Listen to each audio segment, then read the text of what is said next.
જય હિન્દ।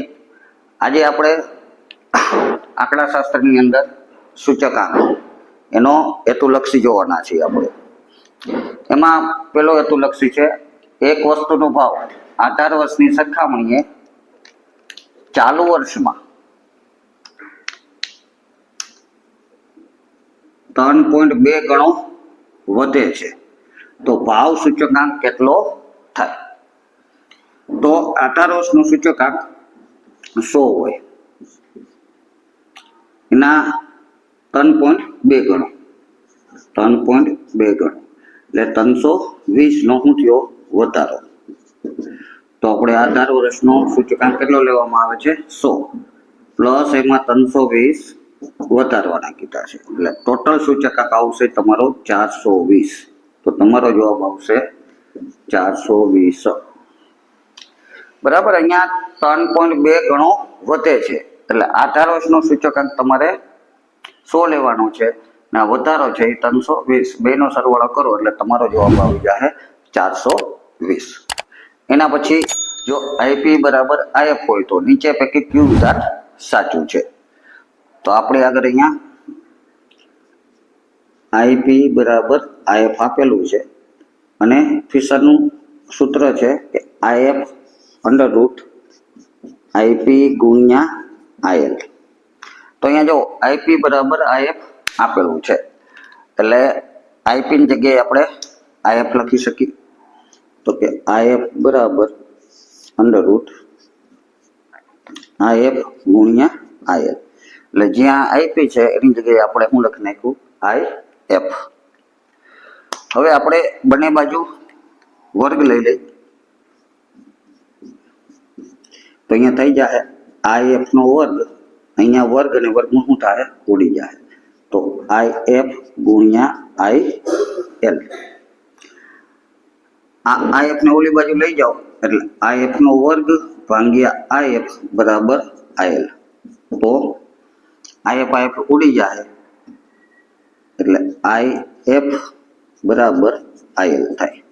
તો જો અહીંયા તમને આપ્યું છે આઈપી બરાબર આઈએફ ને અહીંયા મળ્યું હું? તો કે આઈએફ બરાબર આઈએલ। એનો મતલબ એ થયો કે આઈપી બરાબર આઈએફ છે ને અહીંયા આઈપી બરાબર આઈએલ છે। એનો મતલબ એ થયો કે આ તને તન ઇક્વલ ટુ છે એટલે આપણો જવાબ આવશે આઈએફ બરાબર આઈપી બરાબર આઈએલ। તો આપણો શું થઈ ગયો? જવાબ। એના પછી સૂચકાંકની રચનામાં કઈ સરેરાશ શ્રેષ્ઠ સરેરાશ ગણવામાં આવે છે? શ્રેષ્ઠ પૂછ્યું છે તો આપણી આગળ બે સરેરાશ છે, એક તો પારિત સરેરાશ જે પ્રચલિત સરેરાશ છે અને બીજી શ્રેષ્ઠ છે એ ગુણોત્તર મધ્યકની છે। તો અહીંયા શ્રેષ્ઠ પૂછ્યું છે એટલે આવશે ગુણોત્તર મધ્યક। આપણો જવાબ આવશે ગુણોત્તર મધ્યક। જો પ્રચલિત પૂછ્યું હોત તો અહીંયા શું લખત? આપણે પારિત સરેરાશ, પણ શ્રેષ્ઠ પૂછી છે એટલે ગુણોત્તર મધ્યક આવશે। એના પછી 4 નંબર, જો આધાર વર્ષ 2018 ના સાપેક્ષમાં વર્ષ 2019 નાણાંની ખરીદ શક્તિ 0.75 હોય તો વર્ષ 2019 માટે ભાવનો સૂચકાંક કેટલો થાય? તો અહીંયા નાણાંની ખરીદ શક્તિ આપી છે, તેનું સૂત્ર છે નાણાંની ખરીદ શક્તિ બરાબર 1/, ભાવનો સૂચકાંક। આમ તો આ સૂત્રમાં 1/, જીવન નિર્વાહ નો સૂચકાંક આવે, પણ અહીંયા ભાવનો સૂચકાંક પૂછ્યો છે એટલે આપણે છેદમાં ભાવનો સૂચકાંક લખી નાખ્યો। તો હવે જો નાણાંની ખરીદ શક્તિ તમને આપી દીધી 0.75 બરાબર 1/, ભાવનો સૂચકાંક, ભાવનો સૂચકાંક, ભાવનો સૂચકાંક છેદમાં છે એને ઓલી બાજુ લઈ જાઓ તો ભાવનો સૂચકાંક બરાબર આ બાજુ છેદમાં આવી જાય એટલે 1/75 ને 1/75 કેલ્સીની અંદર તમે ગણતરી કરશો તો જવાબ આવશે તમારો 133.33 133.33 તો આપણો જવાબ થઈ જાય કે ભાવનો સૂચકાંક આવશે 133.33. એના પછી આગળ 5 નંબર, કયા સૂચકાંકની મદદથી ભાવ સપાટીમાં થતો ફેરફારોનો અભ્યાસ દ્વારા ભારતીય રિઝર્વ બેંક ફુગાવાને નિયંત્રણમાં રાખવા જરૂરી પગલાં લેવા માટે ઉપયોગમાં લે છે. એટલે કે કયા સૂચકાંકનો ફુગાવાનું નિયંત્રણ લેવા માટે. ફુગાવો એટલે સામાન્ય રીતે ભાવ વધારો, ને ભાવ વધે છે કે ઘટે છે તે મોટા ભાગે જથ્થાબંધ ભાવ લેવાતા હોય છે. તો અહીંયા જવાબ આવશે જથ્થાબંધ ભાવનો સૂચકાંક. કયો આવશે? જથ્થાબંધ ભાવનો સૂચકાંક. 6 નંબર, તો કે જીવન નિર્વાહ ખર્ચના સૂચકાંકની રચનામાં કયા ભાવ ધ્યાનમાં લેવામાં આવે છે? તો જીવન નિર્વાહનો સૂચકાંક પૂછ્યો છે. જીવન નિર્વાહ સૂચકાંકમાં જે ઉપભોક્તા હોય એટલે કે જેનો વપરાશ કરતા હોય તો એના માટે એની સાથે સંબંધિત ભાવ છે છૂટક ભાવ. તો અહીંયા છૂટક ભાવ ધ્યાનમાં લેવાય છે. તો કે છૂટક ભાવ. તો ખાસ યાદ રાખવાનું છે કે જીવન નિર્વાહ ખર્ચ હોય તો અહીંયા સૂચકાંક છૂટક ભાવે ગણવામાં આવતો હોય છે, છૂટક ભાવે. એના પછી 7 નંબર, ફુગાવાનો દર શોધવા માટે કયા સૂચકાંકનો ઉપયોગ કરવામાં આવે છે? તો અહીંયા આપણે જોયું કે ભારતીય રિઝર્વ બેંક ફુગાવાને નિયંત્રણમાં રાખવા જરૂરી પગલાં લેવા માટે ઉપયોગમાં લે છે. તો એ જથ્થાબંધ ભાવનો સૂચકાંક. તો ફુગાવાનો દર શોધવા માટે પણ જથ્થાબંધ ભાવનો સૂચકાંક ધ્યાનમાં લઈએ છે. જથ્થાબંધ ભાવનો સૂચકાંક. પછી છે આધાર વર્ષ એટલે શું? આધાર વર્ષ એટલે શું? તો આપણે આધાર વર્ષ માટે લખી શકાય કે સૂચકાંકની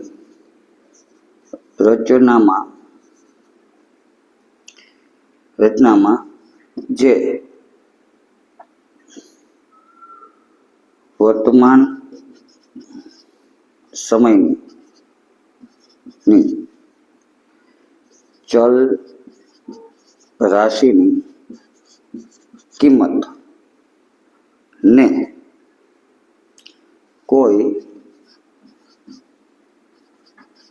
કોઈ નિશ્ચિત સમયની કિંમત સાથે સરખાવવામાં આવે તો તે નિશ્ચિત સમય કે વર્ષને આધાર વર્ષ કહેવાય. તો કે સૂચકાંકની રચનામાં જે વર્તમાન સમયની ચલ રાશિની કિંમતને કોઈ નિશ્ચિત સમય એટલે કે કોઈ ભૂતકાળના નિશ્ચિત સમય સાથે સરખાવવામાં આવતી હોય તો તે ભૂતકાળના અથવા તો નિશ્ચિત સમય અથવા તો વર્ષને આપણે આધાર વર્ષ કહી શકાય. એના પછી 9 નંબર, સૂચકાંકના અગત્યના મૂળભૂત પરીક્ષણોના નામ આપો. તો આપણે જ્યારે ફિશરનો સૂચકાંક ભણતા હોય ને એની અંદર ફિશરનો સૂચકાંક શા માટે આદર્શ સૂચકાંક ગણવામાં આવે છે એના લક્ષણો આપેલા છે. તો એમાંનું એક લક્ષણ એટલે કે આ સૂચકાંક છે તે 2 પરીક્ષણોને કરેલા છે. તો એ પરીક્ષણનું નામ કાલ એટલે કે સમય,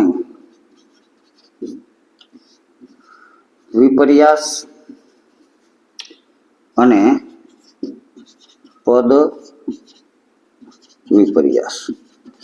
તો કાલ વિપર્યાસ અને પદ વિપર્યાસ આ 2 અગત્યના મૂળભૂત પરીક્ષણો સૂચકાંકમાં કરેલા છે. એટલે જવાબ આવશે કાલ અથવા તો સમય વિપર્યાસ અને પદ વિપર્યાસ. ને છેલ્લો પ્રશ્ન છે સૂચકાંકની વ્યાખ્યા. સૂચકાંકની વ્યાખ્યા તો કોઈ વસ્તુ સાથે સંકળાયેલ ચલ રાશિની આપેલ એટલે કે ચાલુ સમયની